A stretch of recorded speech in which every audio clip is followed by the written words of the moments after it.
आना है, वो भी बहुत जल्द आने वाला है। आपने बताया कि 24 तारीख को एक बहुत ही बड़ा केस फाइनल हो गया। देखिए, बहुत जल्द अनुराग का केस लगभग कंप्लीट ही 24 मार्च को संभव होता है, अगर कोर्ट बैठती है तो सुनवाई।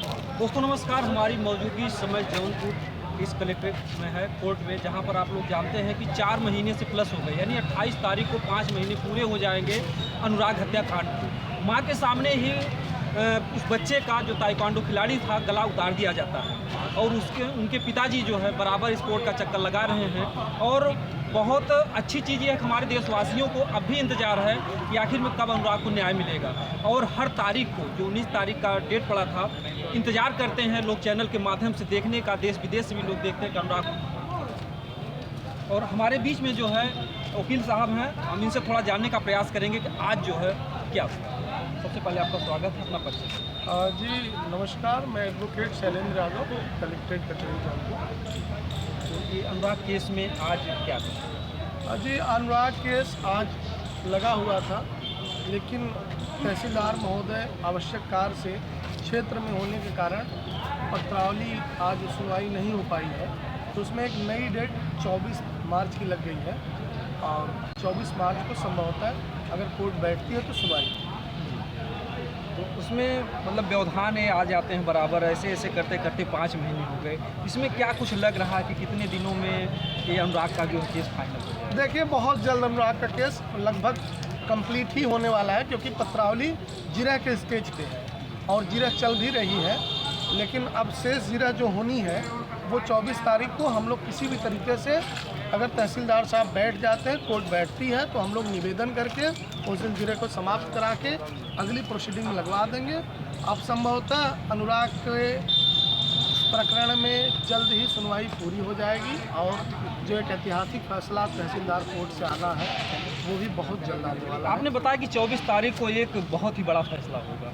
अब तक क्या मतलब 4 महीने हो गए, 5 महीने पूरे होने, अब तक कितनी प्रक्रिया हो पाई जो है कोर्ट से? देखिए, कोर्ट से लगभग प्रोसीडिंग पूरी हो चुकी है।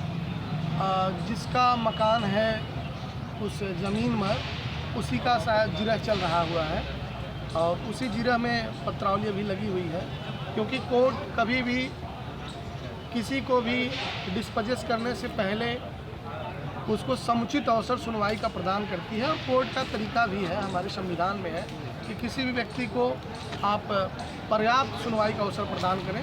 क्योंकि अनुराग हत्याकांड एक बहुत जघन्य अपराध का मामला रहा और जिस ज़मीन को लेकर उस व्यक्ति की निर्मम हत्या कर दी गई, जो आप सारे लोग जानते हैं कि वो एक बहुत ही कुशल एथलीट भी रहा, एक बढ़िया खिलाड़ी था ताइक्वांडो का, जिसने तमाम मेडल को भी जीता था। उसके पिताजी, आप ही के चैनल पे हम लोगों ने देख रखा है कि उन्होंने उस मेडल को भी दिखाया था। जी, निश्चित तौर पे जनपद जौनपुर ने एक ऐतिहासिक एथलीट खिलाड़ी को खो दिया है और उसकी कमी तो अब पूरी नहीं हो पाएगी। जल्द ही हम लोग यहाँ पर जो मुकदमा चल रहा है उसको सुनवाई करा के और मकान को डिमोलिश करवा के अनुराग की आत्मा को शांति प्रदान कराने का काम करें।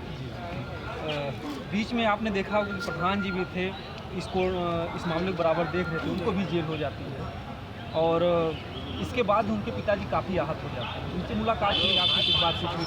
और नहीं, अभी अनुराग के पिताजी से मेरी मुलाकात तो आज नहीं हो पाई है और इसके पहले भी 1-2 बार रनिंग मोड में मैं देखा हूँ, उनको बातचीत हो पाई थी, लेकिन व्यस्तता रहती है, हम लोगों में भी कोर्ट में तमाम काम रहता है। लेकिन रही बात प्रधान जी की भी गिरफ्तारी जो हुई है, उसमें शायद मारपीट का कुछ प्रकरण था जिसमें उनको 5 लोगों के साथ उनको जेल भेज दिया गया है।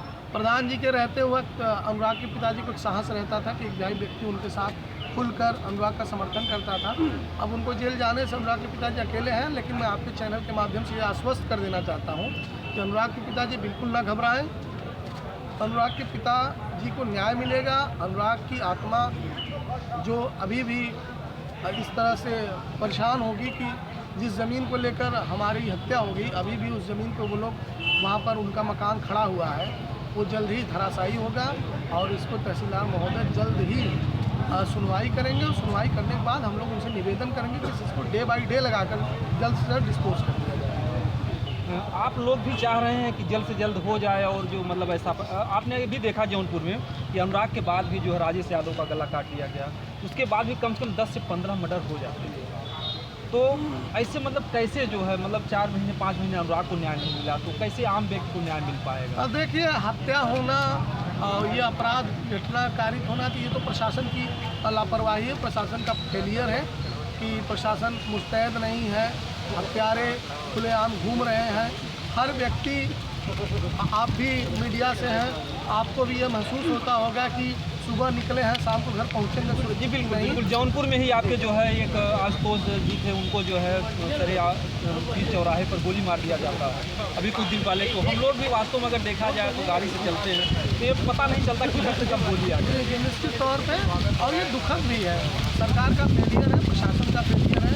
हमारे जिला प्रशासन को चाहिए कि मुस्तैद व्यवस्था रखें कि किसी व्यक्ति के अंदर इस तरह का भय ना आने पाए कि वो घर से निकल रहा है, हो सकता है वो आखिरी सफर ना हो जाए उसका। और हर व्यक्ति